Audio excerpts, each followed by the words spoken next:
After leaving Apple Computer in 1985, Steve Jobs helped start up which two technology companies? Next Computers in 1985, and then he co-founded Pixar Animation Studios a year later. Jobs returned to Apple in 1997. Well, Apple Computer is a company that does things in rather unique and dramatic ways, and it's about to make a very dramatic move in the technology business. It's unplugging IBM after a tempestuous 10-year relationship, and instead will use chips made by Intel from now on. Apple CEO Steve Jobs made the announcement today at the company's Software Developers Conference in San Francisco, and he joins us now to talk more about it. Mr. Jobs, always a pleasure. Good to see you. Thanks for being with us today. Great to be here. Why'd you make the move?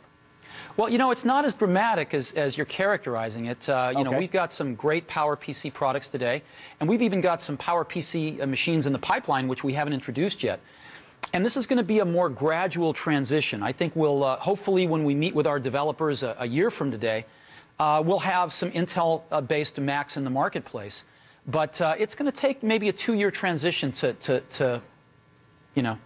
People who were in the room suggested that you were somewhat harshly critical of IBM and its inability to deliver what you needed at this point in your product development cycle. What did IBM fail to come up with, in your estimation? You know, we have a good relationship with IBM, and they've got a product roadmap, and today the products are really good. But as we look out into the future, where we want to go is maybe a little bit different, and we can envision some awesome products we want to build for our customers in the next few years.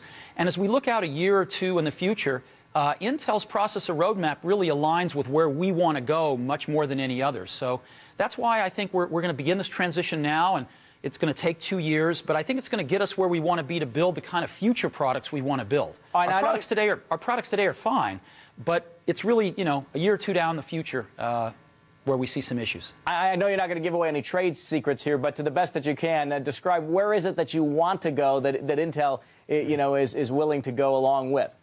Go along with you, I should say. We never talk about unannounced products, so I can't say. There used to be a saying at Apple, isn't it funny, a ship that leaks from the top? So I don't want to do that. All right, but what about the direction then? I mean, with respect to the strategic direction of the company, what do you mean when you say you have a direction into which you want to go? Well, I guess we'll just have to wait and see. All right. Let me ask you about some other topics then while we've got you here.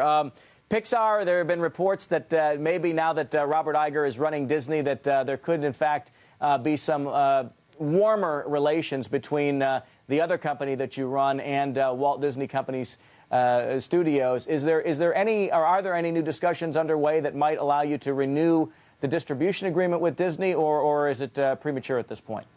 You know, I've had some great discussions with Bob Iger. I really like him, and we'll see where it goes. I think, you know, we'll sit down to have some serious discussions, hopefully in the next month or two. So they are more in the running now than they were, let's say, 6 months ago?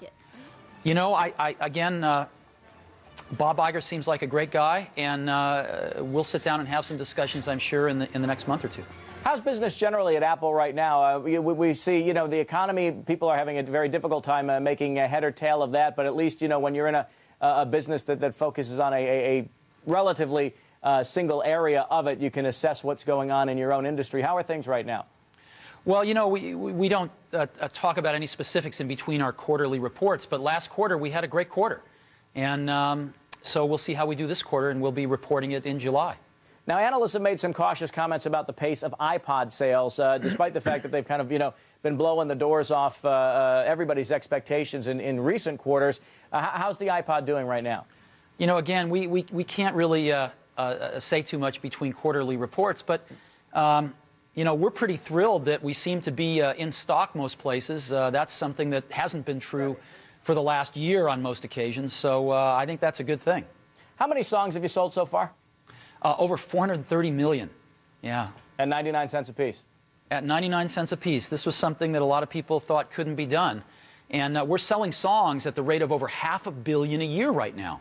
So we're very happy. I think iTunes' market share is, you know, is over 80%. And it's gone up in the last 6 to 9 months, even as we've had lots of new competition. I was just going to ask you about that. What do you make of Yahoo and other efforts to come in and invade your space in that regard? Well, you know, in the end, it's all about the results. And so, you know, I'm awaiting Yahoo to tell us how many subscribers they have. I assume they will very shortly.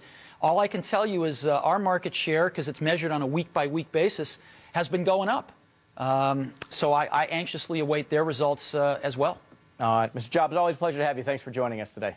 Thanks for having us. Steve Jobs, CEO of Apple Computer, and of course, Pixar as well. Coming next on Street Signs.